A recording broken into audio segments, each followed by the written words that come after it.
Eli Moreno was the quiet kid at Lincoln High in Columbus, Ohio, the one teachers barely noticed.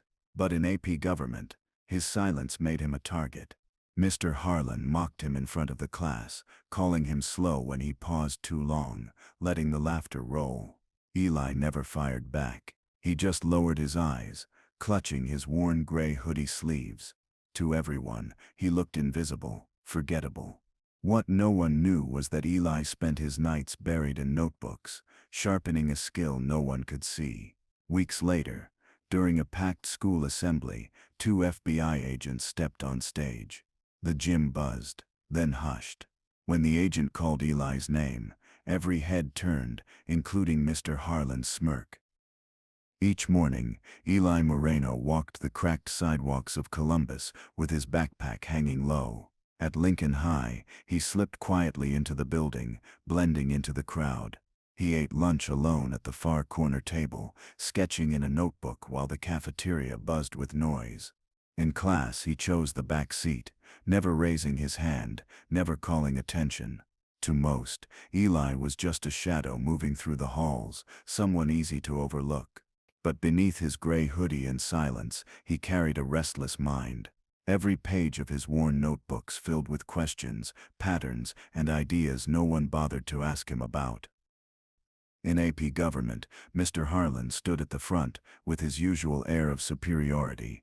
He thrived on quick answers and loud voices, rewarding the students who could speak fastest. When his eyes landed on Eli, he paused just long enough for the room to tense. "What's the point of the 10th Amendment?" he asked sharply.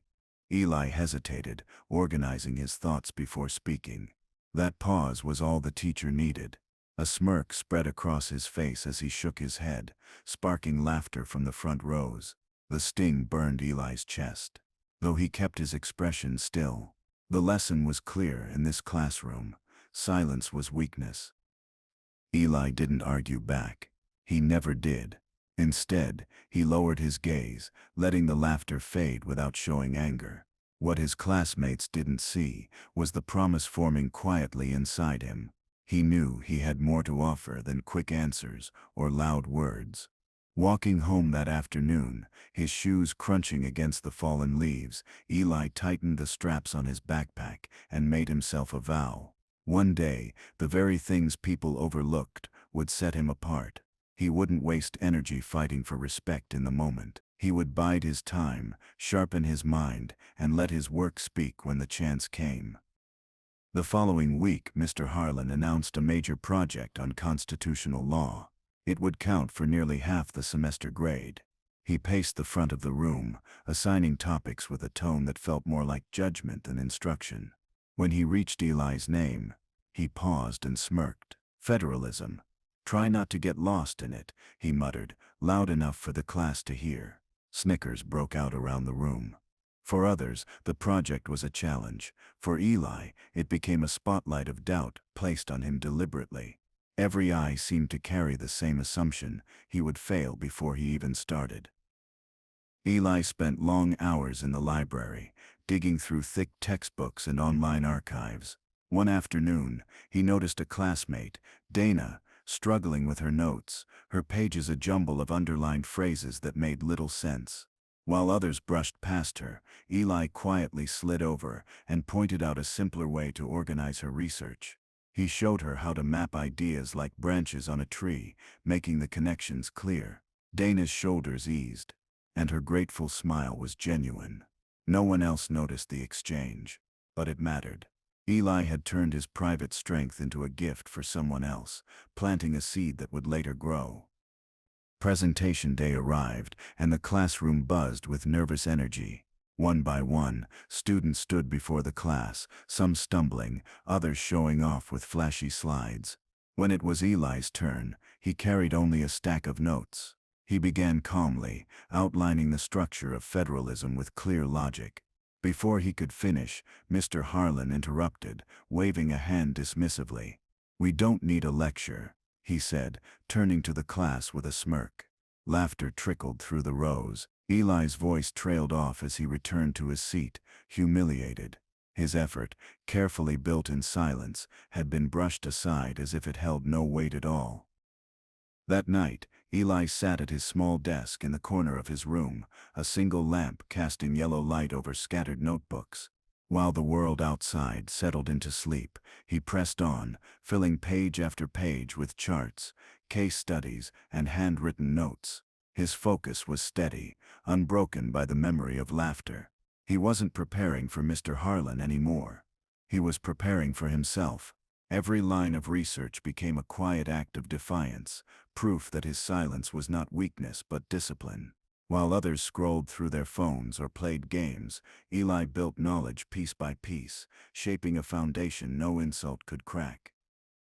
A month later, the school announced its entry into a regional civics competition, where top students would represent Lincoln High. Names were read aloud in the auditorium. Confident debaters, outgoing speakers, and the usual favorites. Then came the surprise, Eli Moreno. Whispers spread instantly. Some students laughed. Others looked confused, and Mr. Harlan raised his eyebrows as if it were a clerical mistake. But Eli walked calmly to join the group, clutching his folder of notes.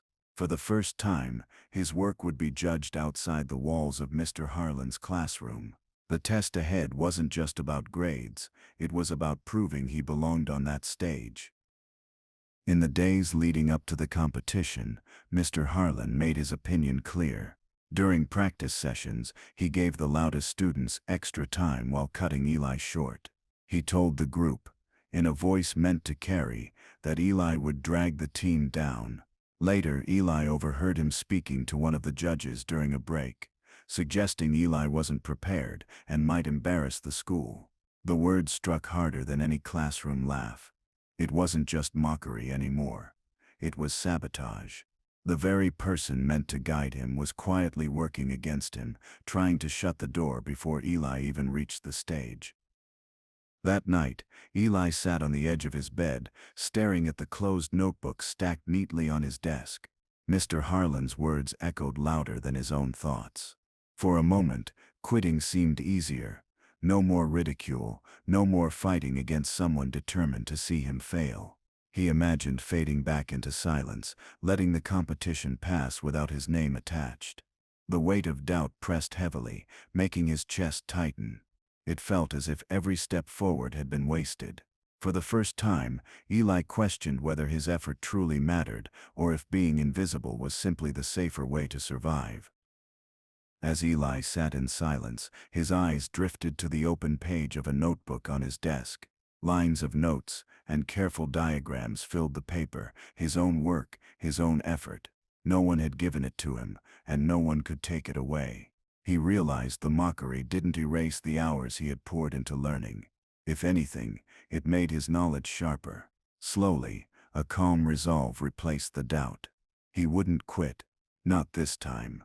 Eli decided that if the world insisted on underestimating him, then he would let his actions, not his silence, deliver the answer they never expected.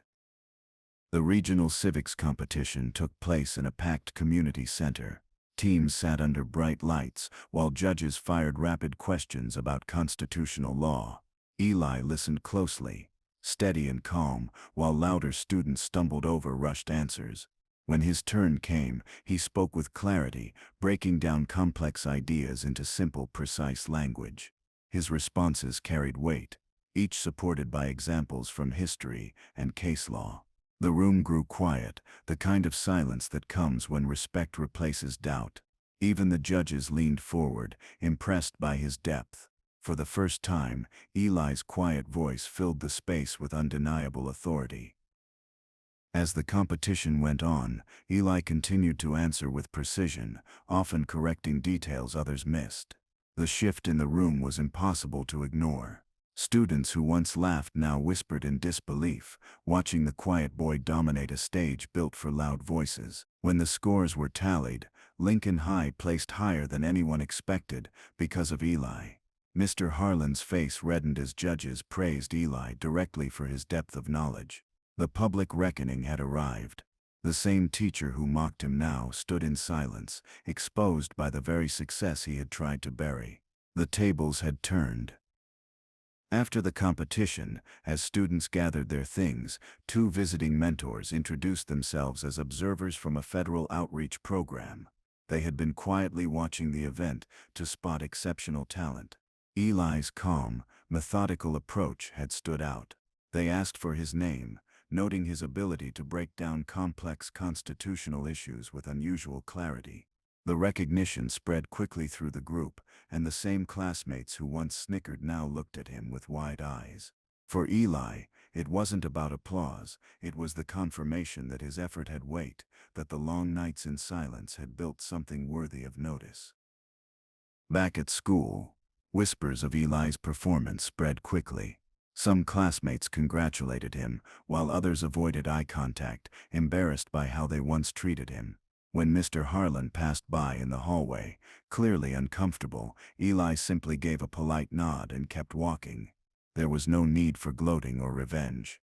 His dignity lay in restraint, not triumph.